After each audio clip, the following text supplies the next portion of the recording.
Garukira amasezerano ya Arusha.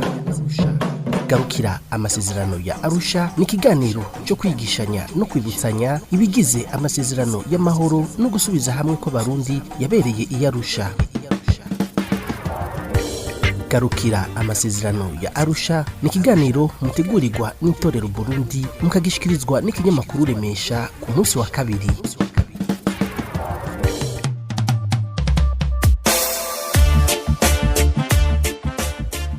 Ndabaramukije nongera ndabaha ikaze turi ku munsi wa kabiri igenekerezo rya 24 Rusama umwaka w'ibihumbi 2022.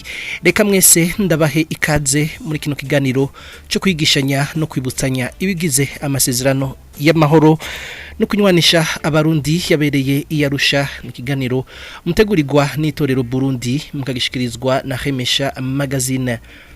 Muri kino kiganiro tugiye kurabira hamwe ikigabane ca kabiri c'igice gikuru ca kabiri, ikigabane kigizwe n'ingingo zigenga kiringo mfata kibanza, nuko hano tukaza kuragaruka ku ngingo zibiri akabari ya 20 hamwe n'ingingo ya 21. Jewe turi kumwe muri kino kiganiro nk'abandi Frank Espoir Ndizeye.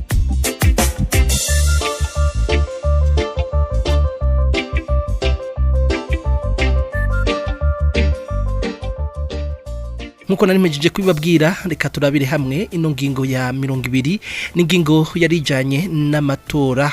Umurongo wa mbere bavuga ko amatora ku rwego rw'amakomine no ku rwego rw'igihugu yagigwa mu kiringo mfata kibanza yabahisunzwe ingingo nibihe bivugwa muri iki gice. Ku murongo wa kabiri, leta mfata kibanza yarashiraho umugwi w'igihugu wigenga utegura amatora nkuko vyerekanwa muri ibi bikwirikira. Umurongo wa gatatu, wo mugwi warugizwe n'abantu batanu bigenga kandi ukagisha inama umugwi ugizwe n'abaserukira imigambwe myinshi mu nama nshingamateka mfata kibanza. Abagize uwo mugwi utegura amatora bemezwa ku bice bitatu bya bine by'inama nshingamateka mfata kibanza, kandi warashobora kubamwo abatari abarundi babishoboye kandi bintungane. Ku murongo wa kane havugwa amabanga yarajejwe n'uwo mugwi. Umurongo wa kane agace ka A, muri ayo mabanga yarajejwe n'uwo mugwi harimo kuringaniza amatora ku rwego rw'igihugu, ku rwego rw'amakomine no ku rwego rw'imitumba. Akarongo ka B, gucungera ko amatora aba umwidegemvyo akakurikiza amategeko kandi akaba ku mugaragaro. Akarongo kace, gutangaza ibyavuye mu matora mu kiringo giteganijwe n'ibwirizwa kizoba ari gito kibaho. Akarongo ka D, gutangaza ibyumvikanywe, amategeko y'inyifato n'ibindi bitegerezwa kuranga abarundi mu matora n'ibihe amatora yose ategekanirijwe, harimwo n'ahari ibiro by'amatora n'amasaha byugurugwa. Akarongo ka E, kumviriza ibirego vyerekeye iyubahirizwa ry'amategeko agenga amatora no kubitorera inyishu. Ingingo zifashwe n'umugwi utegura amatora ni ntasubirwamwo. Akarongo ka F, gucungera mu gukurikiza amategeko bijanye nuko imigambwe idakora mu buryo bwotera akaguma gafatiye ku bwoko canke ubundi buryo bwose buhushanye n'iki gice.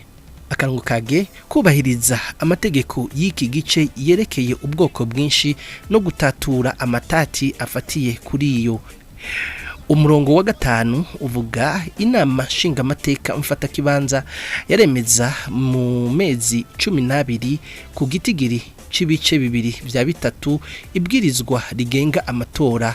Umurongo wa gatandatu, ibwirizwa rigenga amatora risubiwemwo rirashobora gushinga igitigiri gushika ku bice bibiri kwijana aho umugambwe utagishikanye utaronka intebe mu nama nshingamateka. Umurongo w'indwi, amatora y'abashingamateka aba inyuma y'amatora yo ku rwego rw'amakomine n'imbere y'amatora y'umukuru w'igihugu. inama nshingamateka igizwe n'abashingamateka 100 batowe mu matora yo ku mugaragaro, ariko rero mu ntumbero yo gukosora ibitigiri by'abatowe hazokongegwamwo abashingamateka bari hagati ya 18 na 21 bangana igitigiri kingana hose bafatiye ku rutonde rw'imigambwe yashikanye n'imiburiburi urugero rwashinzwe canke ku bantu babiri ku mugambwe, igihe imigambwe irenga indwi yo kwiza ivyo bitigiri. Ku murongo w'umunani, kubiraba inama nshingamateka itogwa hakurikijwe uburyo bw'intonde zugaye mu rugero ruringaniye. Mu ngingo z'itegeko rigenga amatora risubiyemwo, intonde zitegerezwa kujamwo ubwoko bwose no kwisunga uguserukirwa kw'abakenyezi. Kubitoza batatu bakurikirana ku rutonde, babiri gusa nibo bashobora guhuza ubwoko, kandi n'imiburiburi umwe kuri batanu ategerezwa kuba ari umukenyezi. Ku murongo w'icenda, amatora y'umukuru w'igihugu aba inyuma y'amatora y'abashingamateka kandi imbere yuko ikiringo mfata kibanza kirangira. Umurongo w'icumi, umukuru w'igihugu wa mbere w'inyuma y'ikiringo mfata kibanza atogwa n'inama nshingamateka na nkenguzamateka zikoranye ku bice bishika kuri 2/3. Umurongo wa 11, umuntu wese yaranguye amabanga y'umukuru w'igihugu mu kiringo c'intwaro mfata kibanza ntarekuriwe kwitoza mu matora ya mbere y'umukuru w'igihugu. Abitoza mu matora y'umukuru w'igihugu bategerezwa kuba ari abarundi kandi barenze imyaka 35 y'amavuko. Umurongo wa 12, amatora ku rwego rw'amakomine agigwa hisunzwe ingingo zerekanywe muri ibi bikurikira mu mezi 18 ikiringo c'intwaro mfata kibanza gitanguye. Umurongo wa 13 ugizwe n'uduce dutandukanye. Duhere ku karongo ka A, aho bavuga ko imitumba irongorwa n'inama mpanuzwe jambo zo ku mitumba z'abantu batanu batogwa mu matora ya bose izuba riva. Umuhanuzi yaronse amajwi menshi gusumba abandi aca aba umukuru w'umutumba. Mu matora ya mbere, abakuru b'imitumba ntibatogwa hakurikijwe intonde z'imigambwe, kandi abitoza bose bategerezwa kwitoza ku giti cyabo.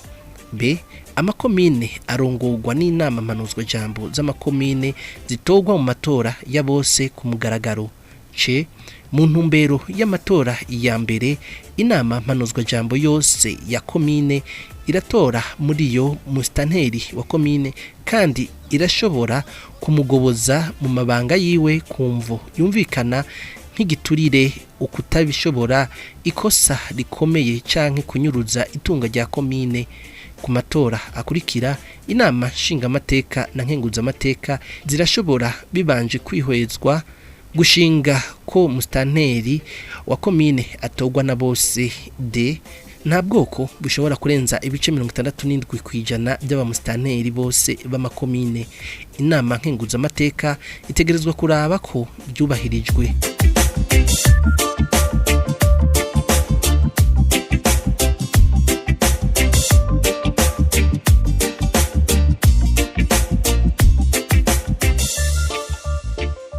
Nuko turabire hamwe ingingo ya 21 ivuga ku vyongewe ku masezerano yo mu ntwaro mfata kibanza.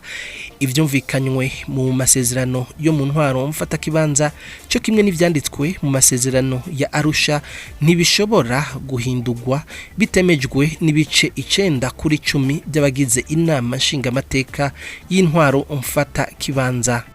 Ni hano tugarukirije kino kiganiro cacu, aho twarabiye hamwe ingingo zibiri ya 20 na 21 by'ikigabane ca kabiri igice gikuru ca kabiri. Ni kigabane kigizwe n'ingingo zigenga ikiringo mfata kibanza. Ndabashimiye mwese mwariko muradukurikirana, ndabibutsa ko bino biganiro mushobora kubisanga kuri www.itorero.org. Murabisanga kandi ku mbuga ngurukana bumenyi zitandukanye z'Itorero Burundi, haba kuri Facebook canke kuri YouTube Itorero Burundi na Twitter Itorero B. Mushobora kuba mufise ico mudatahura muri kino kiganiro canke ico ushobora guterera aka kanya nakawe ko kutwandikira kuri WhatsApp yacu akamenyetso ko guteranya 358 46 89 67 ikibazo cawe canke intererano yawe bikazoshigwa mu kiganiro gikurikira. Ukaba kandi wifuza kuja kuri muri groupe ya WhatsApp ya kino kiganiro wo twandikira kuri iyo numero ya WhatsApp. Ndashimiye abadufashije kugira ngo amajwi abashikire. Ndashimiye umugwi w'itorero Burundi wadufashije gutegura kino kiganiro. Frank Espoir Ndizeye nariko ndakibashikiriza, ndabikebanuye naho butaha. Garukira amasezerano ya Arusha. Garukira amasezerano ya Arusha ni kiganiro cyo kwigishanya no kwibutsanya ibigize amasezerano y'amahoro no gusubiza hamwe ko Barundi yabereye i Arusha. Garukira amasezerano ya Arusha ni kiganiro mutegurirwa n'itorero Burundi mukagishikirizwa n'ikinyamakuru Remesha ku munsi wa kabiri.